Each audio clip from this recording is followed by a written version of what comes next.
So I know you have to speak closely. And I just took a huge hit of vitamins to help me through this. We've been together at least a week cognitively, because when you start a panel, the way the morning panel started, the neuroplasticity is immediately challenged. Our evolutionary dilemma, and I mean that literally, is being challenged on all fronts. And so, of course, we have to find simplified ways to communicate and act. And I think there's some advantages to doing things in bits and pieces rather than being overwhelmed in 3 days at a final session. So we've already had 15 workshops, nearly 30 presenters, 8 countries, several regions in some countries, Canada, Nunavut, Quebec, Ontario, Saskatchewan. And you know the countries: Germany, India, France, Australia, Africa in general, etc. We've been along through a lot of things, and we've been talking about the chemical, toxic, and radioactive element uranium being mined and milled, and what it does in terms of environmental health and the legacy it leaves, particularly on indigenous land where people still live after the effects, in a nutshell. But let's not lose the real potent stuff in there as we move towards the declaration.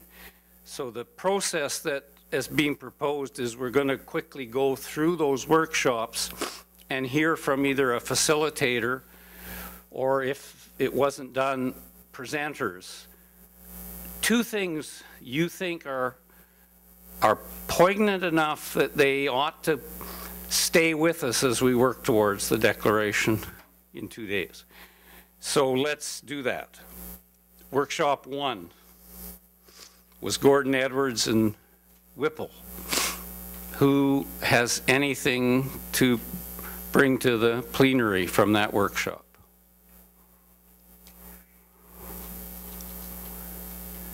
Okay. The second workshop was on uranium mining in the U.S. Is anyone here with anything to report or present? Can you go to the mic and please do that?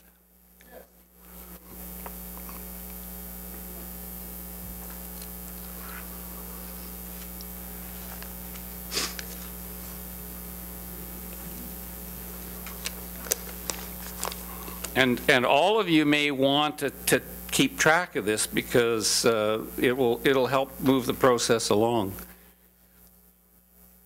Yes, go ahead. Hi, Jim. Really nice to see you. Yes. You're looking as youthful as all of us are, 40 years into the fight. Is that your first recommendation? No, I'm just trying to soften you up. Use the mic. Okay. So the subject was best practices in uranium mines and mills. Where is it needed? And I did not have any recommendations from the Canadian Nuclear Safety Commission video, which we saw. The first recommendation is that solar and wind and other renewables are booming, and nuclear reactor growth projections and use are dropping. And that reduces the demand for uranium, and that's safer than mining more. So that's a good practice, is to use alternative energy sources. The reducing demand for new uranium sites means that best practices will need to be applied to the existing sites. They're not just for the new ones. They need to be for the existing sites, because there's not going to be very many new ones. So best practices are needed to address the risks at existing sites. For uranium mill tailings, the best practice is to dispose of tailings dry, thickened dry tailings in below-grade disposal sites, as reflected in the U.S. Nuclear Regulatory Commission requirements.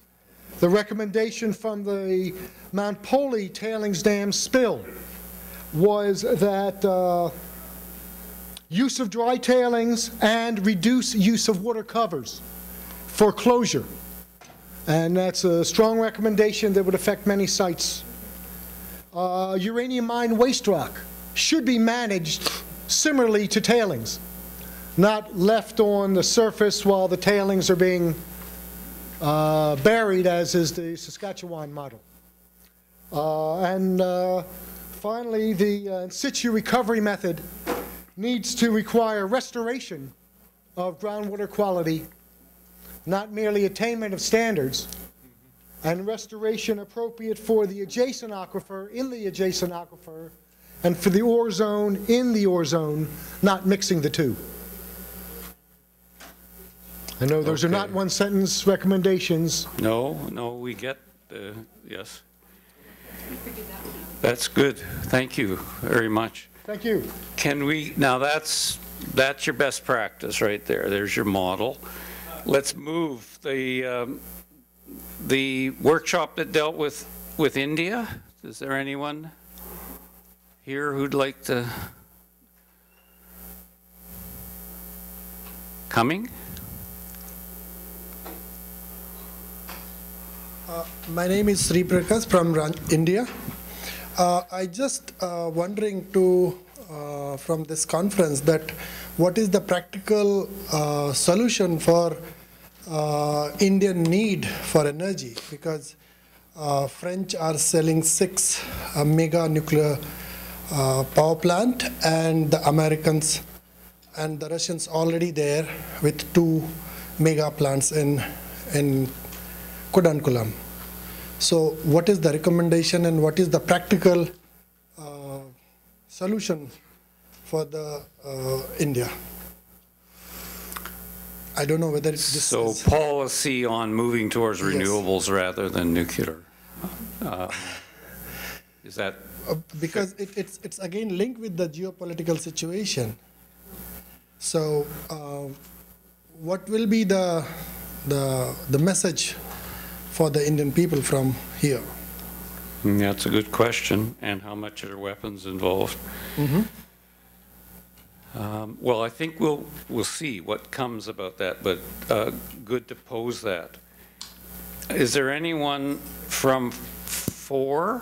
Just related to the India question, it came out of our discussions in the indigenous peoples, but it was a feeling that this conference should make a strong statement that we condemn the sale of uranium to India and have President Budi welcomed as a guest, but not as a customer, to the toxicity of our mineral reserves. Yeah. And I think people are talking about making sure that context is okay. On the subject of India, our workshop also wanted to condemn Cameco's sale and not hail it. But on the topic of India, perhaps what we could ask for is sanctions similar to, we don't want to, India should, the template for India's development or use of nuclear materials should be similar to that has been imposed on Iran. And so if we can use the Iranian template and sanction India until it signs the NPT, that would be a solution. So we tell India, you have to, you'll either be sanctioned like Iran, or you have to abide just like the template that we've just agreed on with the strict safeguards. So that's the solution. And you open up whether we feel the need to say something about contradictions geopolitically and pushing for some consistency, and the nuclear or the test ban treaty is being renegotiated in the next period. The NPT. Sorry. So yes, that we need to make that decision before the declaration's done. So Gordon, are you a workshop reporter? Yes, number one. No, I'm not, but I just wanted to tack on to what Erica just said, and that is that while I can understand the logic of imposing the same conditions on India, I think the same conditions should be imposed on everybody. That if those conditions were imposed upon every single country in the world, if Iran is, if it's reasonable for the international community to expect Iran to subject itself to those conditions, then it should be reasonable for everybody. And if we did that, we would actually halt the production of weapons-grade materials worldwide. So I don't think. Okay. That's all I want to say. No, and I think this is a good point. If people could say with a show of hands that they would support going at it as a universal, then that's a sort of note that we're moving in that direction for the statement. Okay, that's great, Gordon. Can Ellen? I add to that, as a physician, we've got to stop making radioactive waste. And that's the bottom line. We've got to stop fissioning uranium, period. Each reactor makes 30 tons of it a year. It lasts for 1 million years, and it's going to induce epidemics of cancer, leukemia, genetic disease, and congenital malformations throughout time, not just in humans, but animals and plants. So to ignore that is, I don't know what to say. No, but that's this is a, one of the great. This is the yep. greatest public health hazard the world faces, apart from Waste. global warming and nuclear war, which will end with a bang and not a whimper. This is a whimper, but it has to be addressed by this conference and by everyone. We can't keep making radioactive waste. Yeah. There's nowhere to put it. no, it's fair. And that was stressed in many workshops I heard.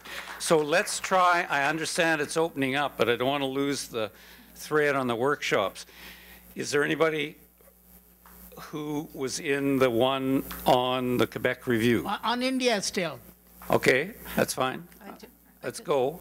I just have one more thing to add is on India, of course. We can put all the sanctions we want and all the requests we want, but there's nothing that's going to stop an accident like just happened in Japan. Mm-hmm. Yeah. I think we should call for the abolition of all nuclear fissioning applications outside of research, and that can be done way down in some mine somewhere. And we need statements like that if that's what we want to say. Okay. If I may. Go. Thank you. I have two suggestions. One is that nuclear waste starts the moment we start mining uranium. So we should first and foremost go at the source and say no more mining of uranium, period. Okay, that would be my suggestion as a first step to put a halt to the nuclear age we have been stumbling into. And the second practical thing from the India workshop, at least I gathered when I talked there, was that many Indian organizations don't have the basic instruments to measure radioactivity and stuff like that. I think this conference probably can muster the resources to make sure that India, and I think there are people here from Mali and Cameroon, all three delegates have access to at least the instruments to measure the different kind of radiation that we are concerned about, alpha, beta, gamma, and all that. So I think I make that suggestion to this conference. I'm taking note of that because I haven't seen that in anything yet. I think that's a very practical thing this conference can do to support the excesses of the nuclear age in India, Mali, and Cameroon.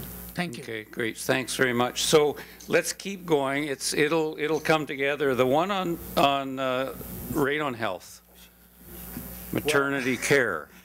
We did not do the one on l'INSPQ. Okay, keep going. So, recognizing the systematic review and meta-analysis that has been done by l'Institut National de Santé Publique du Québec, showing that altogether in the world we have 11 studies linking uranium mining and health issues, and all the studies are very small studies. So they show possibility of increased leukemias, lung cancer, genetic problems, problems with pregnancy. So we are asking for a moratorium on uranium mining because the risks are there. And as long as we don't have good studies to prove us that it may be unrisky to have uranium mining, we should not get into this.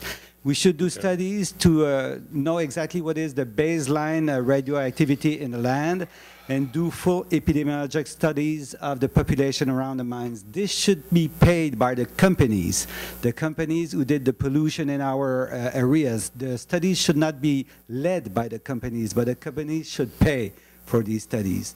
So this is what we had to say in our workshop. Okay. Thank you very much. And just a warning back from 1976, that's exactly what was called for in Saskatchewan. They never did the baseline, there's never been the studies. So I guess the question for the full plenary at some point is the language, moratorium or ban. And we should think about that, because I understand what you're saying. I also understand what's happened.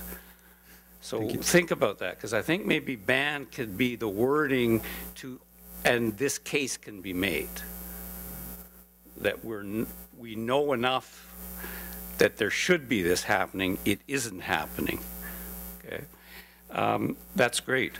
Okay, now the radon gas. Radon gas. Yep. A simple recommendation that considering radon gas is the second leading cause of lung cancer, and certainly in Canada, it is not well publicized, both to health professionals and the public.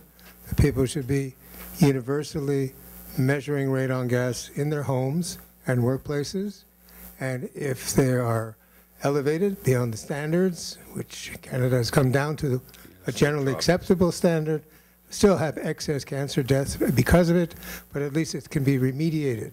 And that doesn't talk about uranium mines and tailings, people living around those areas. We're just talking about universal need for awareness that radon gas can be in your basement and it can cause health problems in the long term. Once I have the mic. Perfect. Mike Pucci's presentation of the Virginia success leading up to what you were saying about a referendum or a ban. They were fighting the reversal of a moratorium, I should say, reversing the moratorium that they had already on uranium mining, and it was a community-based, action-oriented legal battle with the mining companies in the face of legislatures, and he kept underlying the fact that there was Republicans out there who have very conservative views of things, and they were able to reverse it. These kinds of victories have to give us courage that it can be done. If the people will lead, the leaders must follow. Mm-hmm. And Nova Scotia. Yes. Had a legislative ban. You did it very well. Yeah. Just a recommendation from our indigenous people's women's presentations, a forensic audit recognizing there's a crime against humanity and the ecosystem, whereas promises of wealth are short-lived, and what's left for the people in all of these communities are radioactive tailings and health hazards for generations to come. So this kind of economic audit at the same time as a health-based audit, looking at the current health status of the community and what's happening down the road, knowing that the latency period for many of these cancers come from 5, 10, 15, 20 years down the road, and we need to be able to compare. So just to reiterate that point, I think it's essential this group come up with that kind of statement. I think as a group we should all make a clear point that nuclear power is not the answer to climate change. If it hasn't been said, it should be said for economic, environmental, and social justice reasons. it has to be a very strong point because it's very topical, and our ministers across Canada are meeting in Quebec here, and they should hear it from us because it's essential to our view. Thank you. Okay, and that I know hasn't yet found its way into various things that we need to say as we move to the declaration, that it's not a green clean energy and why. And I'm thinking, is there any, do you support that going into the document as a stage in the argument? My concern would be is if it's not there, people will think we're avoiding that question. Okay, so we'll take that in. So if we're going to move through these, in the second set of workshops. Oh, can I talk about the maternal and child health workshops okay. first, though? So for the maternal and child health workshop, some of our recommendations is first, research needs to move away from using the reference man, so including more women and children in studies, because that data is necessary to move forward and create better policies. Second, to push and urge for stricter regulations that are protecting the most vulnerable, such as those who are pregnant and children. And then the embryo, such as IPPNW, is switching from the reference man and pushing towards the reference embryo. But granted, of course, you can't actually do testings on an embryo because that's unethical, but to push for protecting that vulnerable state. Further, the presentation was really geared towards getting younger people interested in the topics of nuclear weapons and radiation. Mm-hmm. So to please utilize that the slides to give and use in your home country, and that we really need to come together as health professionals, MDs, public health nurses, and so forth, and activists to use those very respected credentials to influence our policymakers in our home country, and also to really engage the younger generation right now. And to do that, I think that a lot of the people in this room here, you could be amazing mentors in your home. And that young people need those mentors. We need the time with you to learn from you so that we know that it's a bigger issue that we need to take a part of. Because as you can see in this room, there are a limited number of people in their 20s, and we definitely need to change that so the movement can keep going strong. Great. And some of us continue to have grandchildren, and we should be bringing this to the parents' attention.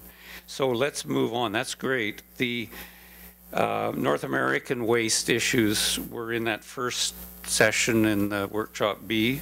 Is there anybody from that? Okay, the Australian, the workshop on the fuel chain legacy.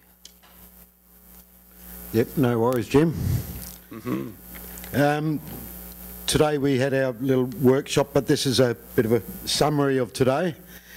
We had a little bit of an overview of our history and pointed out that the current states and the possible future prospects of the nuclear industry in Australia. And that's not only mining, but my state also wants to put up its hand for a national waste dump and start importing all the waste and turn it into a big money maker for Australia. We also highlighted the importance of uranium culture and its detrimental environmental impacts, let alone the personal impacts upon people's lives. And we have a keen sense of responsibility as Australians, as seen with Kan, the Japanese fella there from. Who used to be Prime Minister of Japan. We had a meeting with him.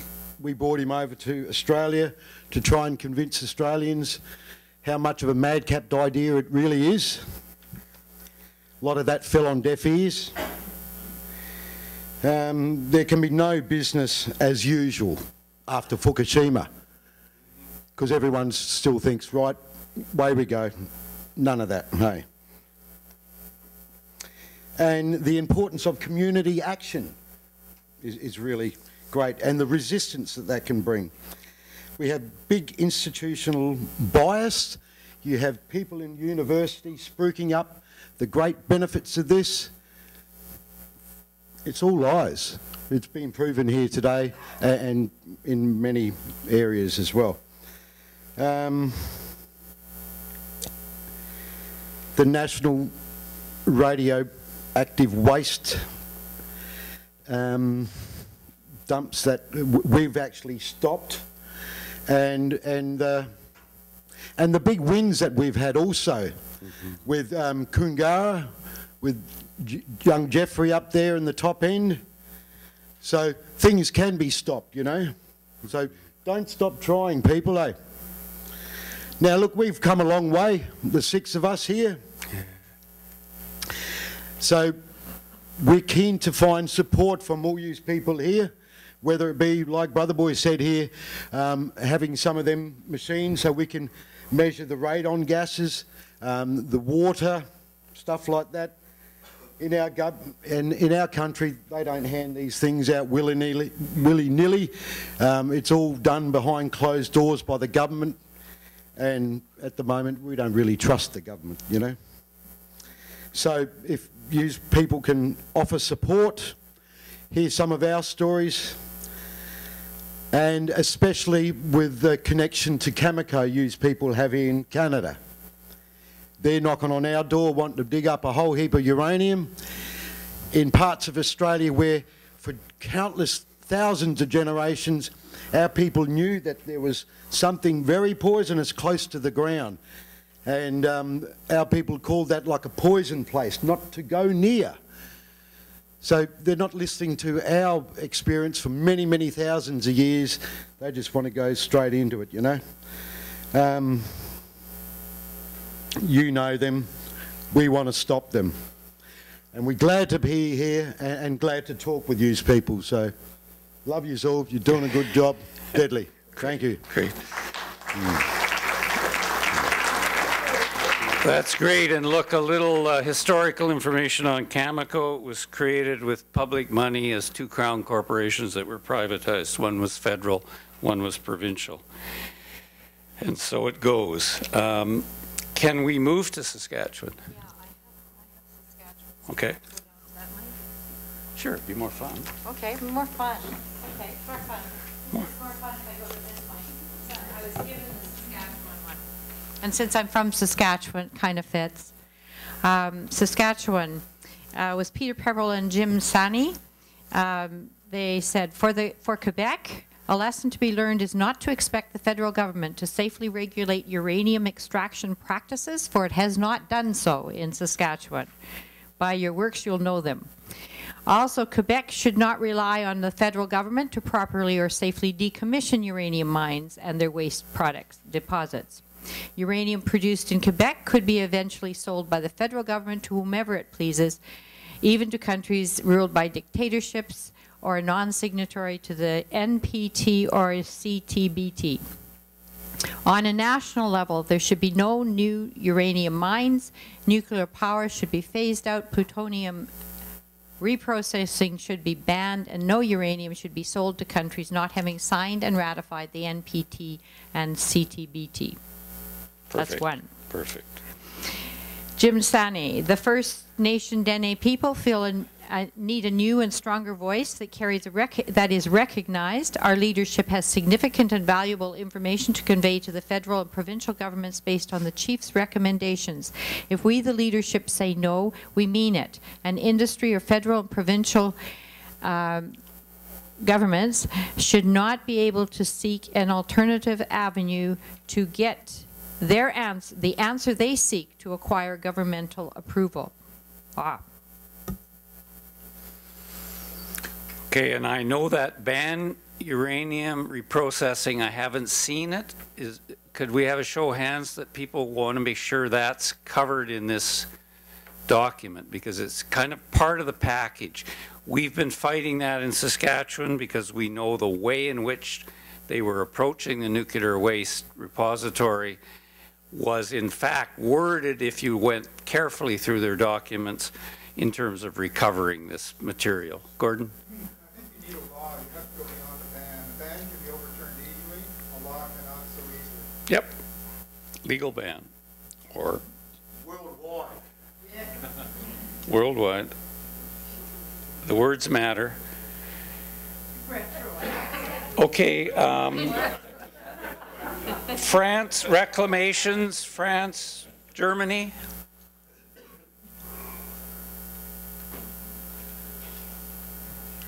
And please, those of you who have a synthetic mind, which is not a bad thing, keep track of the themes. We're going to have to work together to keep these things building, because tomorrow we're going to get hit with a lot more details, and we want to leave tonight and sleep well and feel like it's sort of making sense. So go ahead. So during of the impact of uranium mines in France and Germany, and the facilitator was Louise van der Lack, but she's no more here this afternoon, so she asked me to summarize what we said.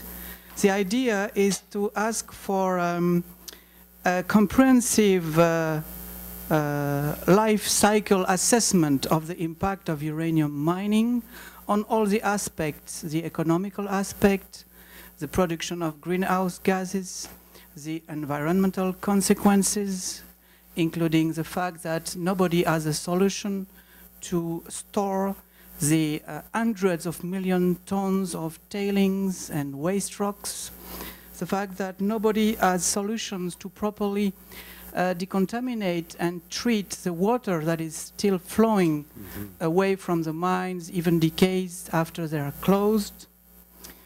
Then there are a few things I would like to add personally. At some points of the discussions, we emphasized the importance of the media coverage. So I don't know how to put it, but it's important to say that we should improve the way the medias in our countries are really able to testimony about what we say, because it's a big problem. Another point is the education of the people. We should find a way to improve the education of the people, beginning at school, and also the training of the communities in the area of understanding what is radioactivity, how you can monitor radiation. Another point is to improve the regulations at the national and international levels in the areas of radiation protection and uranium prospection, uranium mining. Another idea was also to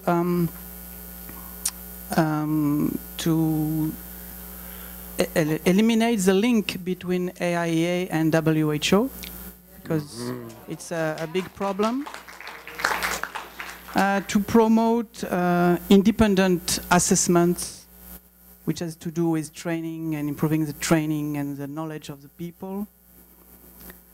And also, based on the other workshop with Africa, and it has been said by some of you, it's important to give tools to the communities, monitoring equipment, the ability of the communities to monitor themselves radiation. And training. Bruno, yeah. Do you have some ideas that come to mind regarding the better use of the media or better education? I agree with you, but I'm wondering if you had some methods in mind. No, for the media, what I can say that, taking into consideration the example of France, is just to say that the small victories we could have against some mining impacts, we had those victories when the media were with us. It's true. Either making a movie or a video or something. Absolutely. But I don't know how institutionally you can really act on the medias. I don't know. Yeah.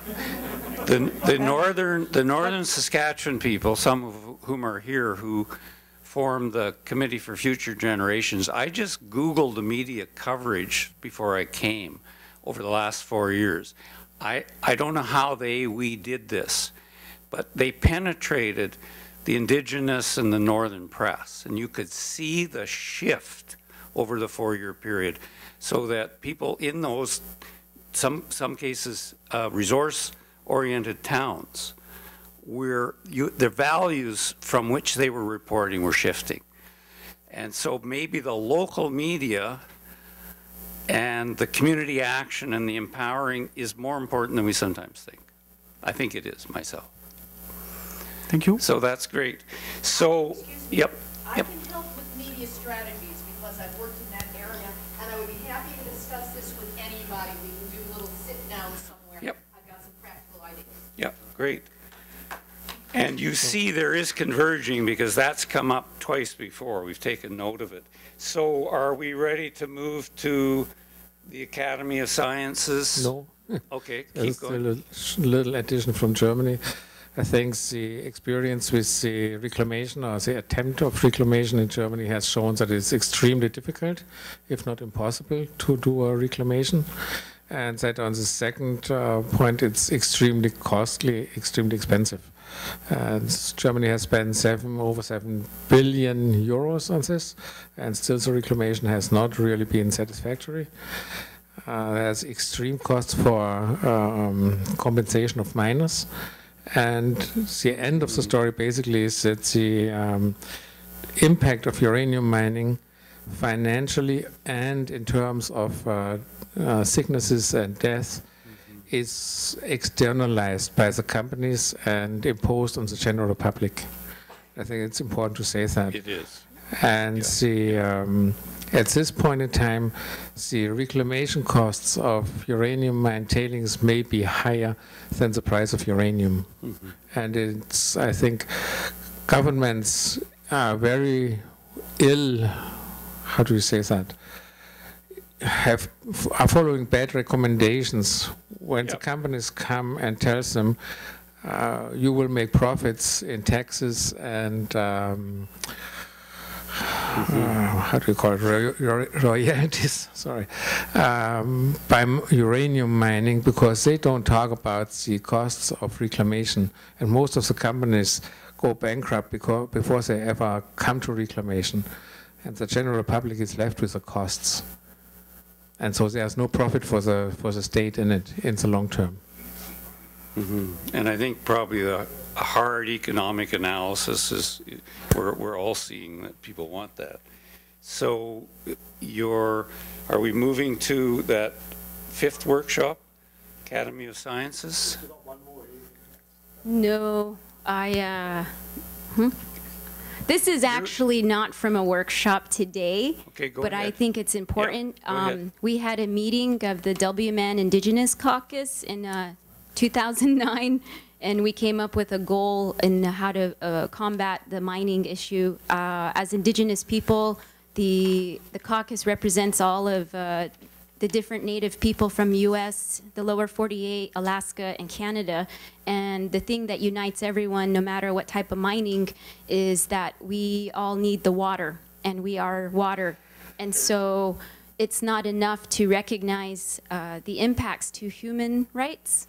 And we all came up together with a goal that we want to acknowledge the rights of water. Mm-hmm. And so we would like to put that forward, that we need to remember and try to, we wanted to get our governments to recognize the rights of water, but we know that's a long way. So just in there, something about recognizing the rights of water, that water has rights itself. Yes. So thank you. Absolutely. Now, nobody did come from that first workshop, did they? From the B stream? Excuse me, just a short comment. You mentioned future generations before. Yes. And we learned a lot from the First Nations today. I recently met a French professor. She has a chair for human rights of future generations. And I just wanted to mention this in this symposium. There is teaching among law professors on the rights of future generations, and that I found very remarkable. Thank you. So am I right that we haven't had anybody speak from that first one? Okay, so we're done? No, the B stream, you wanted... I'm not sure I heard it, including on the experience around the Navajo. Did we get that report yet? Go ahead. Do you want the Academy of Sciences thing? Okay, we've got that. Essentially, it was a very important graphic way of educating politicians, decision makers about this uranium mine that was upstream, and they showed that if one of the tailings dams would break, what would happen in terms of the radioactive pollutants going down, and it was ticking off in terms of days, how fast it would go down the river, how extensive it would be in terms of radioactivity, and then showed over a period of 2 years till finally, with the dam being repaired, etc., that the continuous flow of river would finally clean itself. But in that 2-year period, people would have to be moved out of the entire area. We're talking millions of people along that river bed. Significantly, too, the river water was important for drinking water for large communities, including a naval base in the U.S., which they were planning a pipeline to serve, and that certainly made an influence when they started looking at the threat to the naval industry. It moved mountains. But I think this kind of scientifically based visual commentaries are extremely important. I want to talk about the indigenous a little bit more because it was very moving. Our presenters were speaking passionately, and from the audience, we heard that we have to recognize that women are an extremely powerful force in terms of educating us all about nurturing and taking care of Mother Earth and each other, and that we have to respect and honor their work, and women have to be at the forefront of these kinds of environmental awareness and activism. So I needed to say that. Otherwise, my wife would kill me. Just kidding. The other Canadian Nuclear Safety Commission, they have to stop to look at their mandate and look at the health and safety of our population, not the health and safety of the nuclear industry. Good. Yeah.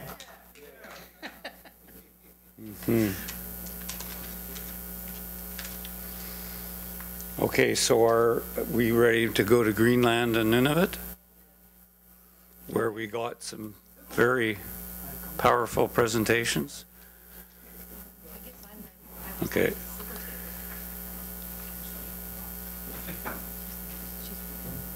You can do it here if you want. I have one thing. Yes. I know we are going to talk about indigenous people's rights later this week, but I think that one thing is important to already start talking about now, or there's several things. I'll try to organize it in my head so that it doesn't become confusing. But the first thing is, as I said when we had the debate, we fought for so many decades to have our rights recognized. When the UN Declaration on the Rights of Indigenous Peoples was adopted by the UN, 4 nations or nation-states voted against. It was Canada, Australia, New Zealand, and the US. Some of those nations have later endorsed the declaration. The declaration contains a list of articles that are about resource development, and as I said, free, prior, informed consent. Still today we see that some states think that consent is about consultation. A lot of people use just the first letters, FPIC. We need to say free, prior, and informed consent, because the consent part is the most important part. That's true. But saying that, also the free, prior, and informed must not be forgotten. And when we talk about that, there's a chronology to that. That's a big challenge, as I said in the debate. So we need to find some mechanism to make sure, and this is not only for indigenous peoples, it's not only for us, it's for everyone. We have to find a mechanism that makes sure that the companies or the corporations, when they do their propaganda, what do we do to manage that? To make sure that we do have we are freely informed. And I think that has to do with all of the nice things written on paper by UN states and in documents and declarations and conventions on anti-corruption, on environment, on all of these things. We have the UN Global Compact, We have a global focus on CSR, global corporate social responsibility, but those things are just words on paper if they are not followed up by action. And that is the challenge we have in regards to managing and dealing with the big corporations who have endless funds to do so-called information about their projects. And we sit there, local communities, with very little capacity and very little funds to do our own investigations and processes to sort of be the other side of the story. So that, I think, is much more a challenge than putting things down on paper. But the things are on paper, and if they're going to mean anything, they need to be followed up by action. Thank you. And you also spoke about deepening the democratization process in vulnerable communities. So anything else from about the Nunavut? Okay. Yeah. When I reported before, it was for the session on that I did not attend. Oh, I did. I guess I did see a bit of it on Peter Preble and Jim Sani, and I reported for someone else. I was actually on the Nunavut and uranium in the workshop, and I actually did a very quick little summary, part of which you've heard from Sarah already. But one of the things that was points was that information on uranium mining and its side effects needs to be available in the languages of Indigenous peoples and non-Indigenous peoples. And currently we wind up operating at a very high Anglophone, Francophone level, and we're not transmitting our information so that it's readily available.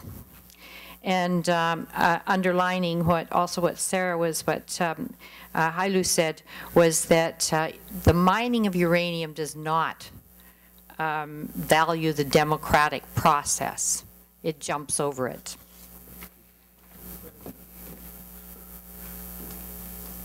Okay, so I think we're moving to Africa.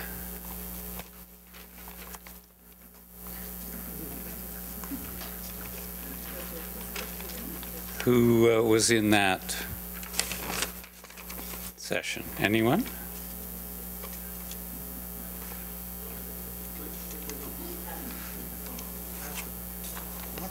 Let somebody come. Yeah, so it looks like I have been appointed facilitator for the Africa workshop shorthandedly. I think the one recommendation that everyone on the workshop agreed in the end was very simple. Leave uranium in the ground. It was very simple and straight. Because the people who reported from exploration areas in Cameroon and Mali, they had just from the exploration very bad experiences, like sources that dried up, fields that were destroyed, 1,000 forage drill holes in people's fields where they grow their crops and so on and so on.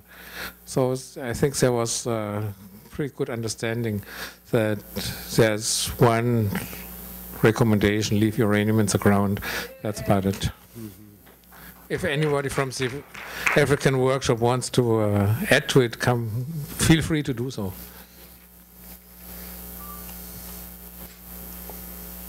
Yeah, and we've seen the impact on trap lines in Saskatchewan and Ontario. Just so-called benign exploration. Anyone else from that one? Well, we're almost there. So let's... I just say one thing from the Africa one. I just attended, and one of the things that impressed me was a collaboration between people from WISE and Bruno from France. I'm not sure the organization, I forget the acronym. Yeah, so there were comments to how to maintain that collaboration, the valuing of that collaboration. And one of the specifics was about the access to monitors and training in people doing their own monitoring. So that just repeats several things that have been said, but I was quite impressed by that collaboration that was in that Africa workshop. Okay, I think we're back to the U.S., the Grand Canyon. I'd like to add to the Africans. I guess one of the things that came out of it is that Australia and Canada are ahead of what's going on in Africa, but we also have companies in Canada and Australia that are mining or doing exploration in Africa. So if us, Canada and Australia, could get together and show support in making sure that we stop these mining companies in our countries so they don't have to go any further in Africa. Yeah.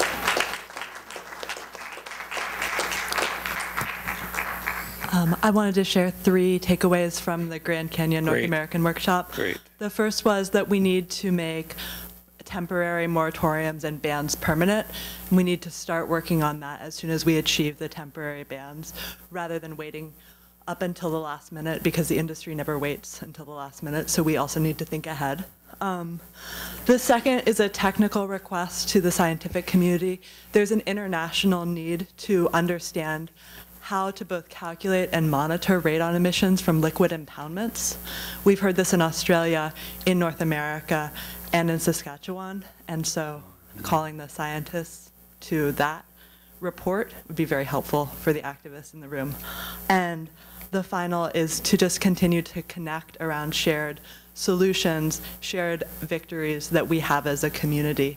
I think that this gathering has been really empowering for all of us, and to just continue to do that work. Fantastic. Okay, we're back to Quebec. No? Go ahead. Thank you. Yeah, I was also in the Grand Canyon Western USA workshop, and some of the topics that were discussed there kind of strike close to home, since we started talking about things like the Great Sioux Nation, and also Havasupai, Navajos, and other indigenous nations that are impacted by the uranium development that is close on to or near the reservations that are that were mentioned. But one of the main things that kind of hit me or drove it home was the fact that a lot of these extractive industries, particularly the uranium industry, and the word that's been brought up was the consultation aspect of Section 106 in the National Historic Preservation Act, in which there must be due diligence done in regards to consultation with these tribes, which is lacking, to say the least. We're never consulted properly, and we're also only given 30 days in which to respond to these consultation letters that come in by the ton. So I just wanted to say that one of the things also that we spoke of in that workshop was the fact that some of these cultural resources and what they mean to the indigenous peoples, no matter where they're from, whether they're Aborigines from Australia, or whether they're an African tribe, or whether they're from Quebec, or whether they're from South America, what have you, is that a lot of these cultural resources are very, very important to us.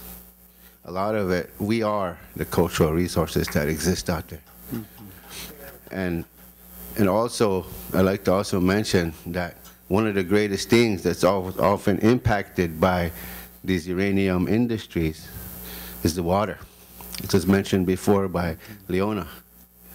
But I just wanted to add to that, if anything were to be put into such a declaration, it would be the fact that we are these cultural resources, and that we love these cultural resources just as we love anything else, and that the water is the first medicine. Nothing can exist without the water.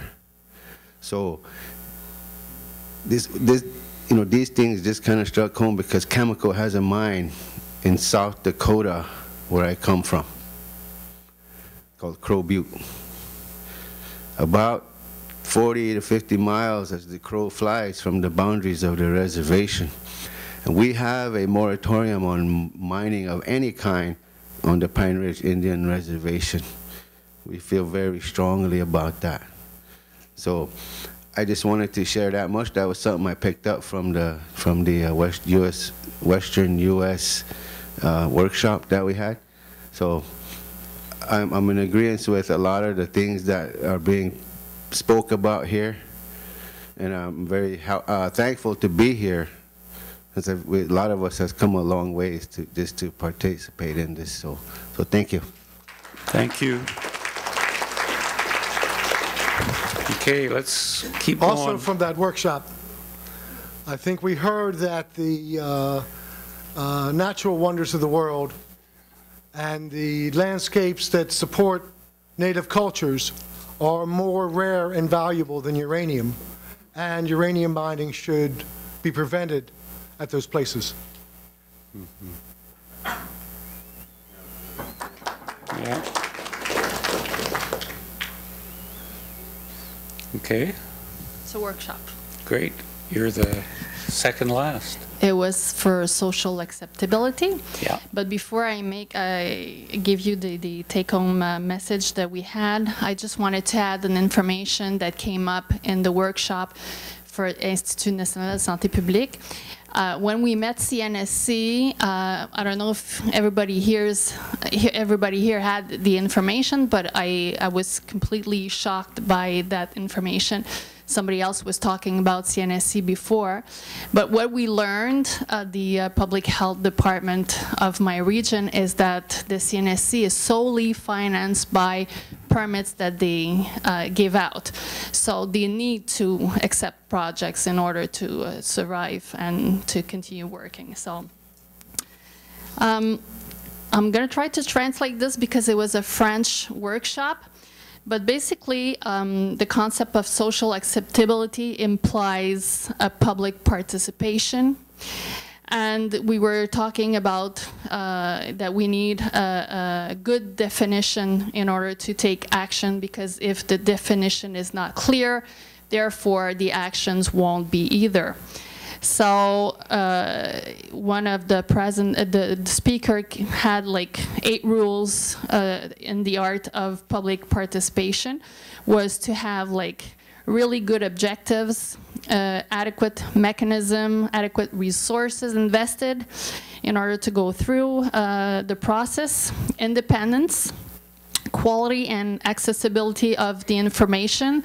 So it goes with what you were saying about having access in all the different languages in order to have everybody participate.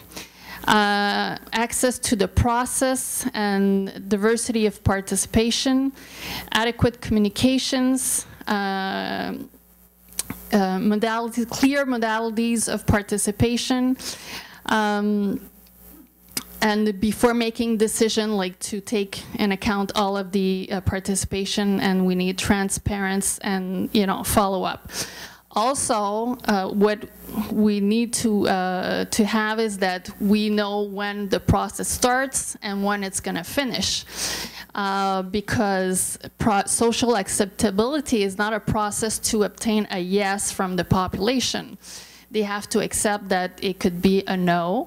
And because it's not about accepting a project, it's to declare if it's acceptable or not. So we need to have like clear balises. How do we say balises? The balises? Guidelines. Yes. To make sure that we don't exert people kind of give up, because it's a continuous process and nobody hears what people want to give. They don't want to hear the decision of the population. So we saw that in different projects. They'll go on and go on and go on with the information process until they get a yes from the population. So that was the key message for us. Yeah, they're still looking for a host community for nuclear waste. And you heard that the Parliament in England, before it went to election, passed legislation that allows them to overrule local communities now in the United Kingdom for nuclear waste. In so many words, they're going to go that participatory route until the resistance is clear. So we should be ready in Saskatchewan and everywhere else in Canada. So anything else from that Quebec social acceptability? That's pretty comprehensive. So we're now, I think this was the one on Saskatchewan again. The last one, the waste, the nuclear waste in Northern Ontario, Northern Saskatchewan. Somebody reporting from that one? That's done. You're happy. Anything more to add? So are you coming back? Lorraine. Good. Yeah, Lorraine. Lorraine and that woman there who spoke very wonderfully. You come up here. She introduced herself by her spiritual name, which meant she had to be totally honest and with the Great Spirit. Was very moving. While you're coming up, I'm just going to add. We had a lot of resolutions, one about India and Kimiko to condemn, so that came out of another workshop too. We had one on hydro that the two premiers should join together and sell hydroelectricity and get rid of Darlington, the reactors. Right. We had the DGR, that we should, when the panel comes out next month, we should try to take something out of it that's positive, but at the same time trying and criticize it. That's the Deep Geological Repository. We wanted to publicize the fact that municipalities around Kincardine are getting paid off to not talk about the DGR. And then we talked a lot of your view, and I want you to stand up because you were so evocative. Yeah, I think, Michael, I mean, you can fill in what I missed, but we talked a lot about Indigenous rights. And I think, you know, someone brought up the UN Declaration on the Rights of Indigenous People. It really is about, and I'll talk to Canada specifically, you know, about Canada reconciling itself with the concept of Aboriginal title and Aboriginal rights, which predate the Constitution, predate Confederation. It's not the other way around. It is about Canada admitting that it only exists at the will